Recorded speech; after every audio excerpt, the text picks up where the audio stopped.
अस्सलाम वालेकुम। आज की वीडियो में हम करेंगे एक्सरसाइज 8C।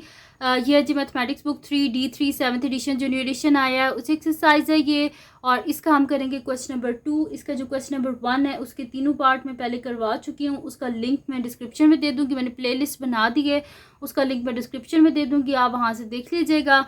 और अगर अभी तक आपने मेरा चैनल सब्सक्राइब नहीं किया तो उसको सब्सक्राइब कर दीजिए और बेल आइकन को लाजमी प्रेस कर दीजिएगा ताकि आपको न्यू आने वाली वीडियोस के बारे में पता चल सके। तो स्टार्ट करते हैं। क्वेश्चन नंबर 2 जो है वो हमारे पास है कि triangle P Q R is equal to 7 centimetre, angle P Q R is equal to 47 degree and angle P R Q is equal to 97 degree. Find the length of P Q. तो यहाँ पे triangle बना लेते हैं। कह रहे हैं triangle है हमारे पास पी क्यू आर, ठीक है। तो इसको यहाँ पे एक 97 डिग्री है, 90 बिल्कुल स्ट्रेट होता है लेकिन ये 97 है, यानी कि थोड़ा सा ऐसे हो जाएगा हमारे पास, ठीक है। ये थोड़ा सा ज़्यादा मतलब कि स्लाइड में गया, इतना नहीं होता 97, लेकिन आप इसको थोड़ा सा और स्ट्रेट कर लीजिएगा, ठीक है। एक हमारे पास है 97 डिग्री और एक एंगल हमारे पास है 47 डिग्री, ये हमें बता रही हैं ये।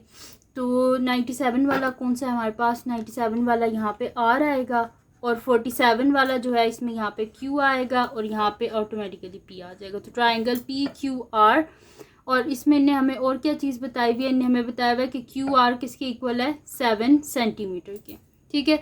तो अब इसमें हमने करना क्या है, पी क्यू की लेंथ को फाइंड आउट करना है।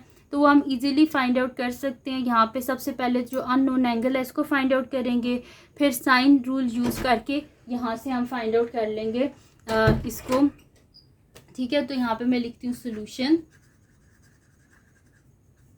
और यहाँ पे मेरे पास आ जाएगा कि हमारे पास क्या होता है कि सम ऑफ एंगल ऑफ ट्रायंगल किसके इक्वल होते हैं, 180 डिग्री के। तो मैं यहाँ पे लिख देती हूँ कि angle P plus angle Q plus angle R is equal to 180 degree.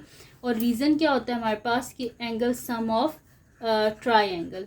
अच्छा, अब इसमें आप बेशक इनको लिख दें कि एंगल यहाँ पे पी क्यू आर या PRQ, बेशक इनकी जगह ये लिखते हैं। मैंने तो जस्ट मतलब कि डायरेक्ट लिख दिया, ठीक है। अब एंगल P जो है वो तो हमने फाइंड आउट करना है, ठीक है। तो एंगल मैं यहाँ पे लिख देती हूँ P प्लस एंगल Q क्या है 47 डिग्री और एंगल R क्या है मेरे पास यहाँ पे वो है मेरे पास 97 degree is equals to 180 degree. इन दोनों को हम ऐड अप कर लेते हैं। तो एंगल P प्लस इन दोनों को ऐड कर लेते हैं। तो 7 प्लस 7 क्या हो जाएगा मेरे पास, हो जाएगा 14 4। यहाँ पे मेरे पास आ जाएगा 1 कैरी हो गया, 9 10 और 4 14। तो 144 degree is equals to 180 degree. तो एंगल P मेरे पास आ जाएगा 180 degree minus 144 degree. Angle P is equals to क्या आ जाएगा, 10 में से 4 गए 6, 7 में से 4 गए 3। तो यहाँ पे क्या आ गया मेरे पास 36 डिग्री। तो एंगल P क्या आ गया हमारे पास 36 डिग्री। अब एंगल P हमारे पास आ गया। अब क्या करेंगे, साइन रूल को यूज़ करके जो हमने फाइंड आउट करने हैं PQ उसको हम फाइंड आउट कर लेंगे। तो यहाँ पे मैं लिख लेती हूँ कि using sine rule, sine rule क्या होता है हमारे पास, इंटीरियर एंगल और उसके जो अपोजिट साइड होती है उसकी रेशियो इक्वल होती है बाकी जो इंटीरियर एंगल और उनकी अपोजिट साइड के। तो ये R है, इसके अपोजिट R होगा, ये Q है, इसके अपोजिट Q, और ये P है तो इसके अपोजिट P होगा, जो कि गिवन है 7 सेंटीमीटर। तो जो गिवन है उसी को यूज़ करके हम ये वाली फाइंड आउट करेंगे, ठीक है। तो मैं यहाँ पर लिख दूँगी कि ये मेरे पास साइड की है PQ है ना, तो बेशक इसको साइड को ही लिख दें क्योंकि क्वेश्चन में उन्होंने PQ बोला है, तो बेशक ये R ना लिखें। तो हम यहाँ पे लिख देंगे कि PQ यानी कि ऑपोजिट साइड और उसके जो ऑपोजिट इंटीरियर एंगल है उसकी जो रेशो है डिवाइडेड बाय साइन, हमारे पास क्या है यहाँ पे, इसके ऑपोजिट एंगल क्या है 97 डिग्री।